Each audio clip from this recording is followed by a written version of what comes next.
Imagine you're Akira Toriyama, a world-renowned manga creator, and you've just launched the riskiest project of your life, a Dragon Ball Super movie. A Dragon Ball movie in general, where the lead character is not only not Goku, but it is his son, someone who most fans say should have been the main character after Cell. And on top of that, the entire movie is in a medium that you have not had much access to or knowledge of, and that is CGI. After watching the entire project all bundled together for the first time, what would be your response? Well, today we get to see Akira Toriyama's thoughts on Dragon Ball Super Superhero because he finally breaks his silence on the movie's release. So dive in with me as we jump into Akira Toriyama's thoughts on Dragon Ball Super Superhero. Also, a quick shout out to Dragon Haven on YouTube, who's come out with this brand new stop motion animation. If you love stop motion and Dragon Ball, make sure to go ahead and check it out. Link in the description below. I've finally been able to see the completed movie. In short, it's an amazing animated film. Well, I'm the original author, so perhaps it's not too convincing for me to say stuff like this,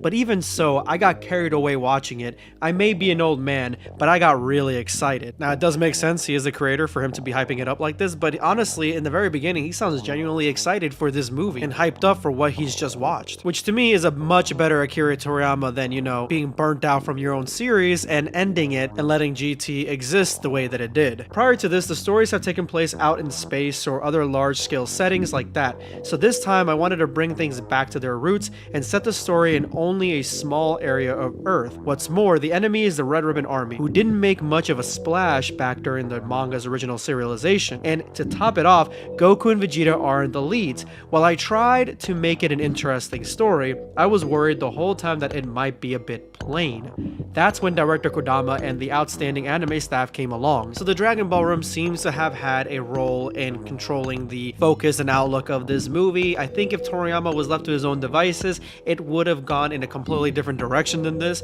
but they probably told him, look, Gohan, he wants to be a main hero, he has the potential to be one, and most of the community would back a Gohan-led film. Let's run with it. I'm pretty sure that is the main hurdle that he was talking about when it came to writing an original story. While the story might have been small scale by recent Dragon Ball standards, they managed to turn it into an amazing movie unlike any before, thanks to their rare flair and cutting edge imagery. The battles in the second half gave me goosebumps, like the fight scene out in the pouring rain. The skillful composition was so intense, I went numb from adrenaline. Yo, calm down, guys. The animation here in Dragon Ball Super Superhero about to give fucking Akira Toriyama a heart attack. This movie, honestly, the animation itself, I've seen it, I've seen parts of it, and it is really high-end CGI, leagues above what they've done in the past. So someone like Akira Toriyama first watching something like this more than likely hasn't seen a CGI movie in forever. It's probably like something that's gonna be jolting his system. Piccolo's so cool, and Gohan's so cool,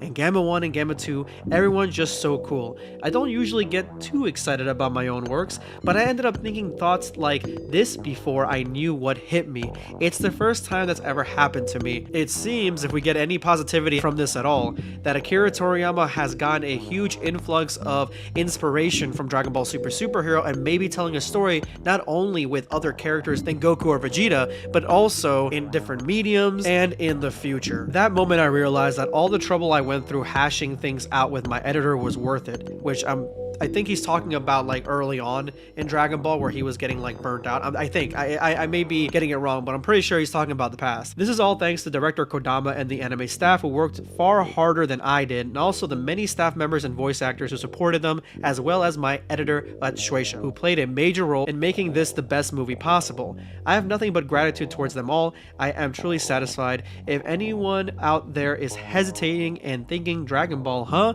Then just take my word for it and give it a watch. I guarantee your heart will be racing by the time you leave the theater. So those are the words from Akira Toriyama. Of course, it makes sense that he would hype up his own work, but I think from what I'm hearing from this, it sounds extremely genuine, and I think that he is even surprised at how good the movie ended up coming out, because from what I've seen, I'm honestly surprised.